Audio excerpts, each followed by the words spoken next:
Hey everyone. So today I'm gonna react to a video about oxalates. Now I have my air conditioner on and I'm sitting in the bedroom. The air conditioner is very, very loud. So please bear with me.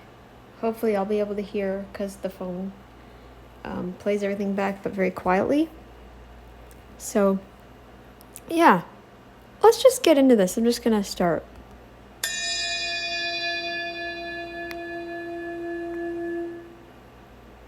Hey, Dr. John here with Lifestyle Ayurveda. Today I want to talk about oxalates. There's a lot of folks talking about oxalates and how they're really bad for you and how they should be avoided at all costs. Too much, definitely. And we eat way too much. Because of the increased risk of kidney stones and... Yeah, I've had one. I've had one before. I was lucky because it wasn't one of those painful ones. But I knew it was a kidney stone because the way people have described what a kidney stone looked like, that's what this thing looked like. In my hand, that's what it felt like too. It had a weird little tail thing and everything. Mineral malabsorption. Today I want to talk about the... Yeah. You can't really debunk that because I was malnourished eating a bunch of oxalates and a bunch of fiber-rich crap. And yeah, so you can't dispute this. And wisdom and a lot of the modern science that is actually provoking... Modern science is rigged, moron. Many research to reconsider this so... You don't even sound like you have enough fat to your brain. That you're just sitting along and trying to talk, and you just sound like this. I'm really exaggerating it, but he sounds like he's high on something. called ban on oxalates. So let's dig into that. I mean, yeah, I guess you could say it's a so-called ban, but I think they should be banned. I think all plant foods should be like tightly regulated, and we should only be allowed so much. I think the plants should be the ration things here. I think they should be the things that are rationed. Because you know how much crap you have to go through to get your plants ready for, even just growing them can be difficult. You could lose your crop in a matter of months. And then you have to start over. What the heck's even the point at that point, right? What the heck's even the point trying to grow them? I don't even want to try anymore.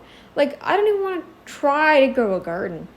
Not one that's edible anyway. I'll grow a flower garden maybe, or maybe if I ever do grow a garden, I'll grow one that'll feed the creatures around me. I'm not going to grow it to feed me.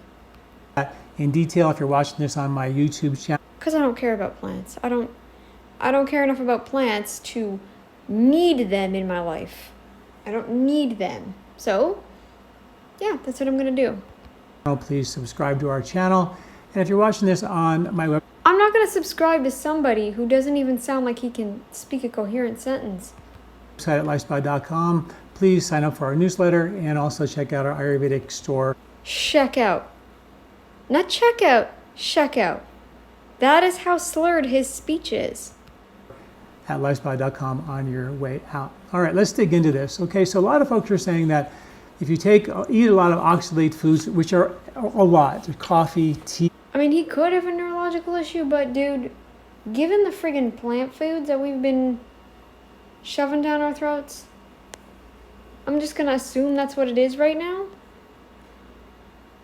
And vegans get this way. Dr. Milton Mills, I think it is. He sounds like this.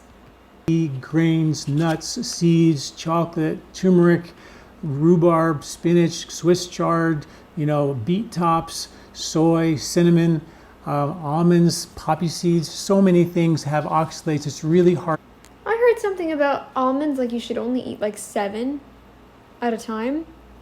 No more, no less. Even then, I feel like that would be too much. Especially depending on your body weight and your shape and your size.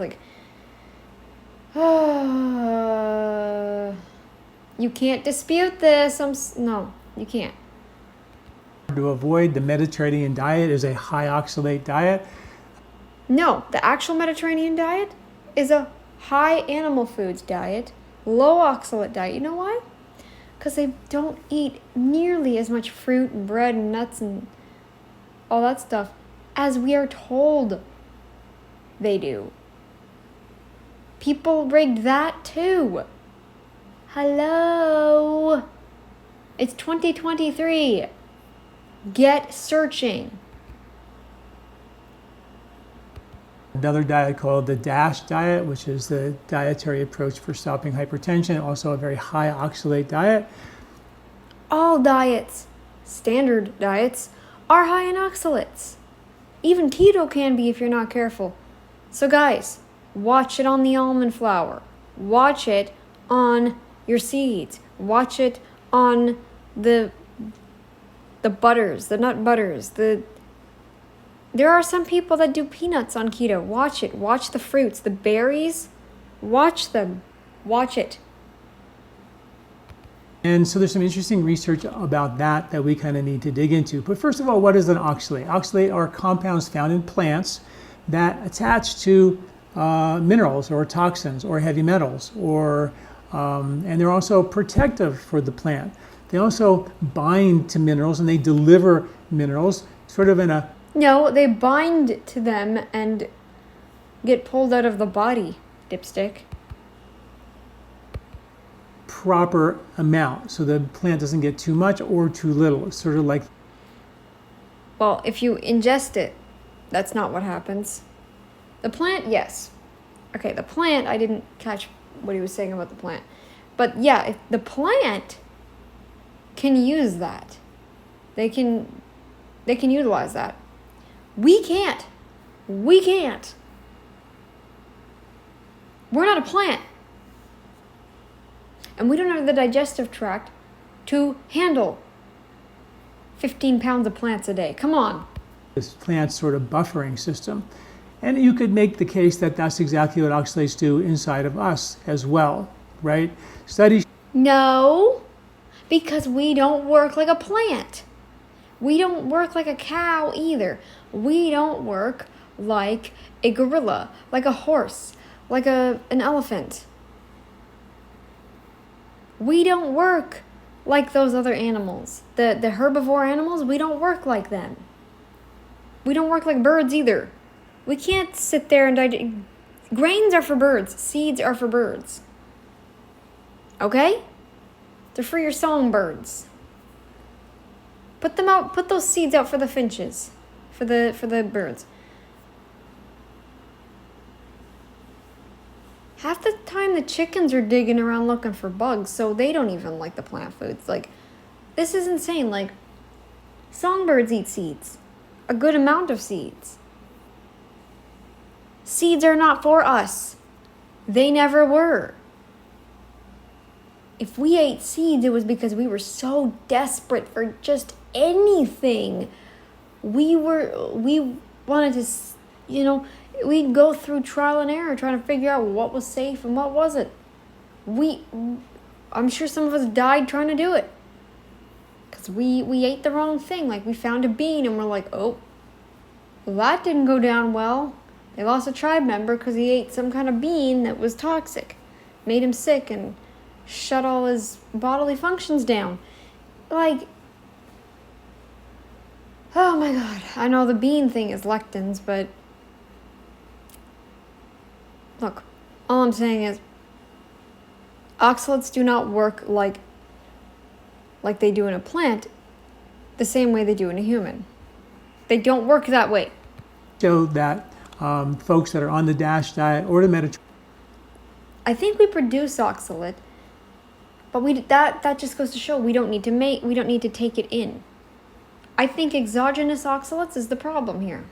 Diet do not have a significant increased risk of getting kidney stones.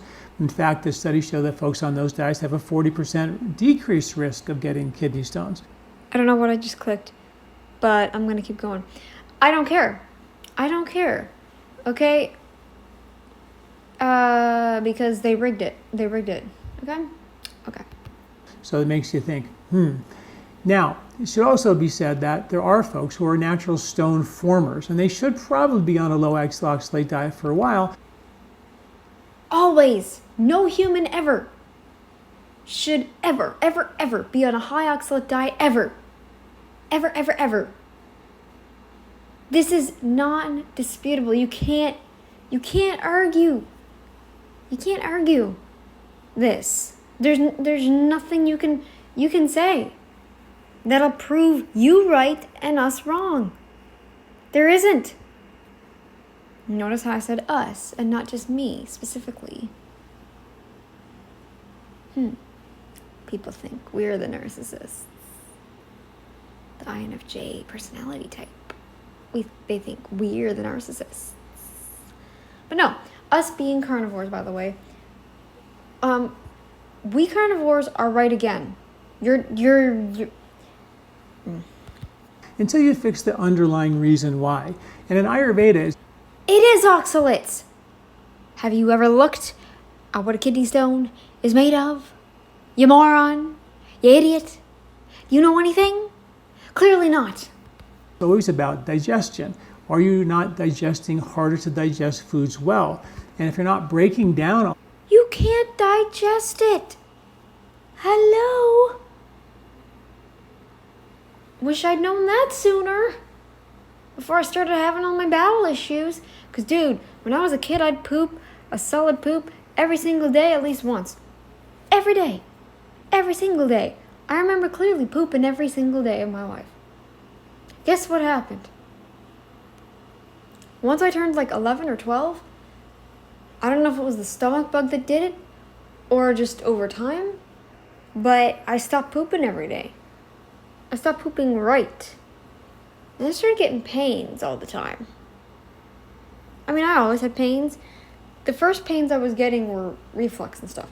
Now it's, I don't know. Now it's all bowel. It's bad. a lot of those oxalates or other compounds, and that can actually create real problems. So you want to evaluate your digestion. Do I have trouble digesting wheat, dairy, nuts, seeds, grains, lectins? You're not allergic to, did he say meat? No one's ever allergic to meat, by the way. There is alpha-gal, but that doesn't last. Okay? It doesn't last. Alpha-gal does not last. I know this for a fact. I've seen it in comment sections of videos where they talk about alpha-gal syndrome. I've seen it. They've said, "Oh, I was allergic to meat from alpha-gal, and I was able to start eating red meat again." Sorry, red meat in particular. I didn't specify. I was allergic to red meat after getting the alpha-gal syndrome, but I was able to start eating red meat about 3 to 4 years later. It was a while. It took a while, but it went away. It doesn't last. It doesn't last. It just takes a very long time to get out of your system. If it does last, it might be because you're prolonging it through eating garbage. Alpha-gal does not mean eliminate all meat. Alpha-gal just means eliminate red meat. So if you went vegan because of alpha-gal, you're going to take way longer to recover. You might not even recover. You're screwed until you eat like chicken and fish, and you guys really need to eat the chicken, fish, and oysters, shellfish, especially if you're not allergic. Lots and lots of chicken livers, fish, cod livers, all that stuff. You need to eat that because you're not going to get it out of red meat if you can't eat it. You're not going to recover otherwise. Sorry, you're not going to recover if you're vegan. You can't, no. Alpha-gal just means you can't eat red meat. And it's brief, it doesn't last. All this talk about lectins are bad and phytic acids are bad and They are. Ever heard of iron deficiency anemia? Guess what? I did everything I could to keep my iron up through my diet to try and get my iron up through my diet. Guess what? It didn't work. I ended up having to go in for infusions. And then guess what?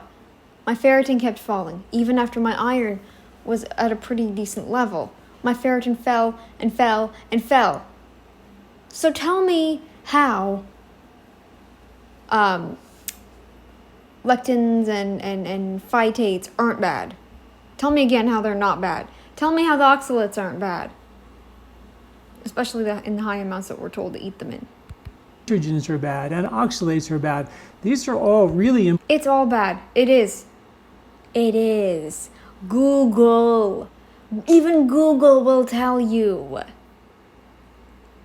You're just in a honeymoon phase right now. You've been lucky, probably. That's why I say vegans only survive, plant-based people only survive on luck. They don't survive simply because they have, no, it's all luck. They're lucky. They're just lucky. You know? They're lucky. It's gonna hit. Don't worry. It's gonna hit. important foods because they, at a small amount, they create a level of irritation in your intestinal tract that creates something called hormesis. And you think that's a good thing? You think that's okay for people to just, oh, it creates a little irritation, but that's okay. It just, you're not used to it, but you will be. No, I never got used to it. Which means it doesn't kill you, it makes you stronger. Well, the reason. Since when? In this case, since when? Since when? Why you and I have gut immunity, which is 70% of. We don't have gut. What are you talking? What? What? No one has gut immunity, idiot. Our immune response is because we historically, our ancestors ate these foods, and that created a little. Do you know how much of it they eat? Probably 2 to 3 weeks worth. And then they moved on to more dense stuff like tubers. Tubers that they probably had to cook, and maybe even they had to dilute it somehow. They had to pour water over it somehow or do something. Dip it in something. I don't know. Or they cut the skins away, whatever. Maybe they didn't even eat the fiber part. Maybe they just chewed it up and spat out the rest of it. What they couldn't chew down and swallow. They spat that part out. You don't know what they did. You don't know. And you know how much of it they ate, though? Very, very, very little when you really look into it. Come on, Michael Eats. Google Michael Eats. You look for his lecture. Watch it. Start to finish. A bit of an irritation. And listen to it. Listen. Sit there and listen. Don't do anything. Just sit and listen. Create a gut immunity, which is directly. There's no such thing as gut immunity. Nope, nope, nope, nope, nope. Nope. Nope. Maybe there's a bit of an improved a bit of an improved tolerance. Blah. But there is no actual gut immunity. Every gut gets destroyed to some extent, some worse than others. Come on. Linked to respiratory immunity, which basically regulates our entire immune response, right? So if you can't eat a lot of these foods and you just say, well, I shouldn't eat them because now oxalates are bad or lectins are bad,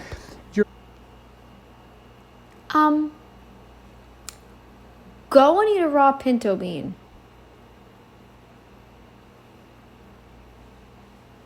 You're gonna regret it. And no, I did not threaten to kill him.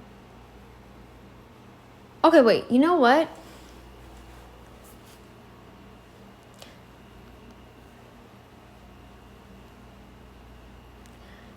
Also, I dare you to crush up a whole thing of spinach, like one of those whole big boxes worth. Put that in your smoothie. Put that all in your blender. Blend it up and drink that whole thing. What is going to happen to you? Because that won't be pretty. You're going to wind up in the hospital attached to a whole bunch of crap. and hoping to God you stay alive. Good luck. Because you're going to be thinking twice. Actually going down the road of not addressing the underlying cause, and that maybe becoming over time nutritionally deficient. There is no other underlying cause. There's nothing causing you oxalate toxicity. It's your body. It's the way your body is. You can't handle them. Simple. You just can't. But maybe even more importantly, you're running the risk of the inability to help your body detoxify all the environmental pollutants because they Oh, this crap. Even Megan Remedy spews this crap on her channel. Yeah, she doesn't upload anymore. I don't follow her anyway. Last I saw her, like, her uploads were like a year ago or something like that. So, it's probably 2 years ago now. But yeah, she doesn't upload anymore. But some of the stuff on her channel, she spewed the same crap. You can't be carnivore because of the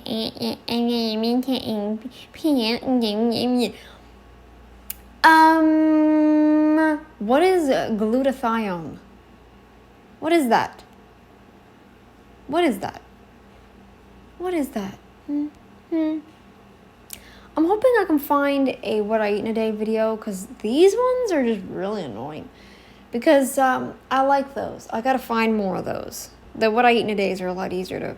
I can show more of my quirky side. But Megan Remedy has said the same crap about environmental toxins. Take medicines every single day because of it. Glutathione. Gluta or gluta? I don't know. Don't care. Look it up. You know how you detox? Eating plantless diets. That's the ultimate detox. You know what the second best detox is? Fasting. But the thing is, you have to be nourished and have a good amount of fat on you in order to fast. And vegans are not nourished. They are not nourished. They're not healthy. They cannot fast. I don't recommend any vegan fast. If you're going to eat a vegan diet, you sure as heck better not fast. If you can't stomach anything, go slow. Just go slow.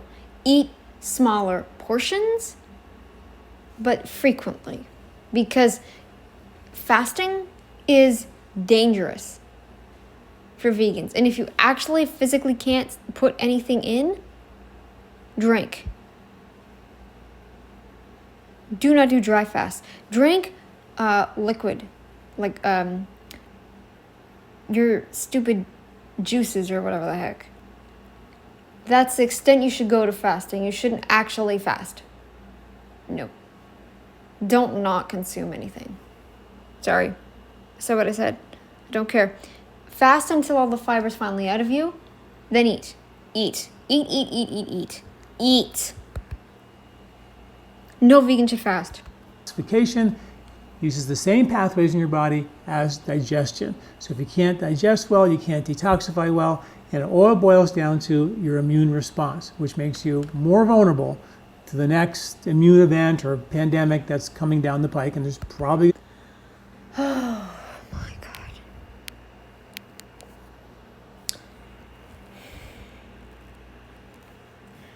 You can't fix your body's response to the plants. You can't completely fix it. You can't. I'm not sorry. I said what I said. You cannot fix the way your body responds to the plant foods. You can't. And you never, ever, ever, ever will. If your body's going to respond that way, it's going to respond that way. Look, you're not going to tell somebody who's allergic to peanuts, oh, well, maybe they're not going to be allergic if they just eat a little bit. Or address the root cause of the allergy. It's the peanuts. Dipstick, it's the peanuts. You're not going to tell someone who's allergic to shellfish, because that's a thing, who's allergic to seafood.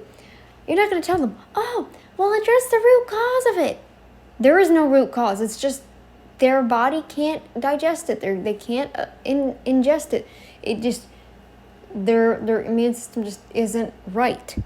I don't think you can fix a fish allergy or a peanut allergy. I don't think you can fix that. I really don't. Start them slow. Yeah, and then what?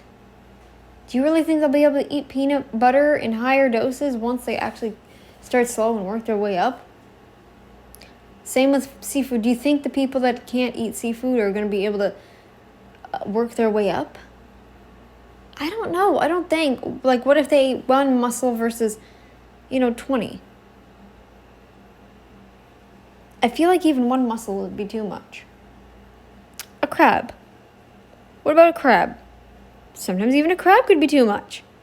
What about, instead of peanut butter or a bowl of peanuts, what if we just gave them one little itty bitty peanut? You know the peanuts, when they break in half, some of them? They break apart from the center. You never find whole ones. I mean, sometimes you do, but then other times you don't. They're always like split in half through the center.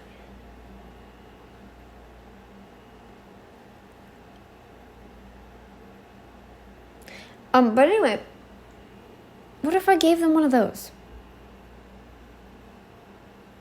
Rather than a whole bowl of peanuts. Are you really going to go there? Because we can go there. Oh, address the root cause of it. There is no root cause. It's something in the peanuts. If not the peanut itself, what is it? And how can they avoid it? Where can they get the peanuts from so they can avoid that issue and eat peanuts that don't have that? I haven't once heard any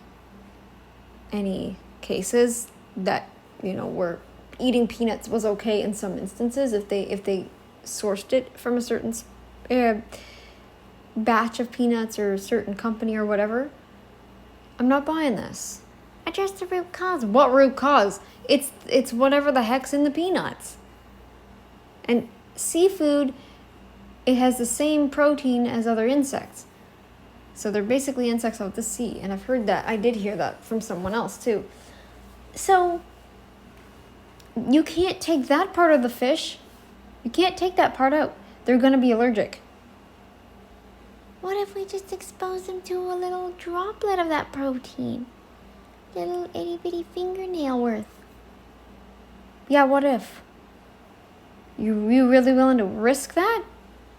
There'll be another virus coming down the pike, and your digestive strength and ability to digest these hard to digest foods are really important.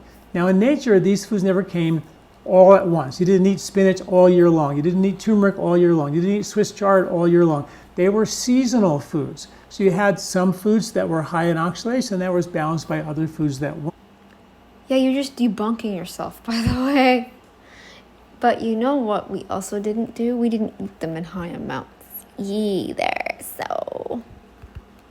You didn't eat the same food every day of the year because we're really designed to be seasonal eaters. And I have a whole thing called the 3-Season Diet Eating Guide where we give you grocery lists and superfoods for every month of the year for free. So you can start choosing off the grocery list to eat the foods that are in season that you like, so you keep yourself in rhythm with our circadian clocks. Our biological clocks and circadian rhythms need to be in sync.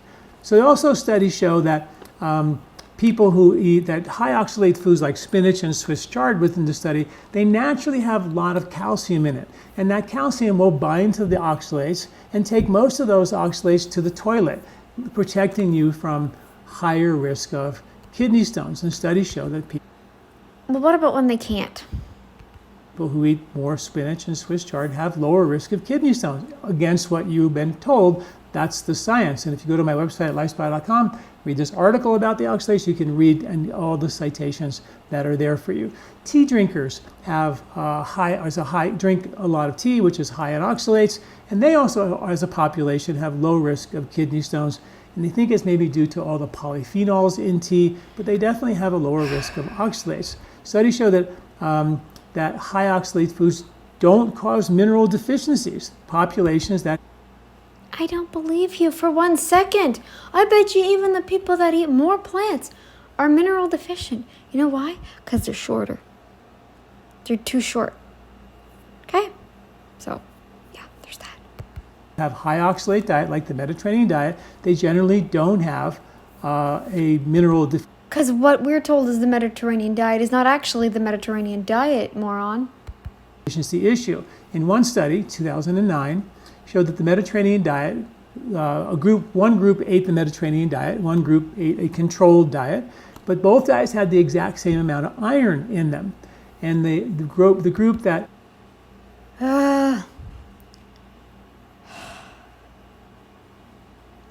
you can't dispute this. I'm gonna keep saying it. You can't dispute this. After this, I'm gonna go back to trying to find what I eat in a day videos because these are painful. had the Mediterranean diet, which is the high oxalate foods. The other group had the low oxalate foods. But the same amount of iron, the Mediterranean diet had the higher amounts of ferritin, the storage of iron, and That's because the Mediterranean diet eats meat, mostly. What we're being told is that it's highly plant-based, but the Mediterranean diet is actually very high in meat, very, very low in plants. Okay, cool, yeah. also the actual iron in their blood. So it doesn't really make sense that by eating oxalate foods you're going to be low in iron. The science doesn't really support that. And one way for those stone formers who you're worried about this is cooking your food. In Ayurveda, cooking your food is what we should be doing. Slow cooking is the way to do it, but cooking, for example, actually gets rid of the oxalates. In one study with Swiss chard and You have to pour it off, dipstick. You have to pour the water off. spinach, two high oxalate foods. They boiled the spinach and Swiss chard for 12 minutes. You're obviously very, very, very, very, very, very heavy, like flexitarian, or like mostly plant-based, if not vegan. Like you eat very little eggs and dairy, and it's obvious because you can't get your sentences formed. It's like when you are watching something or listening to a record and it just keeps going back.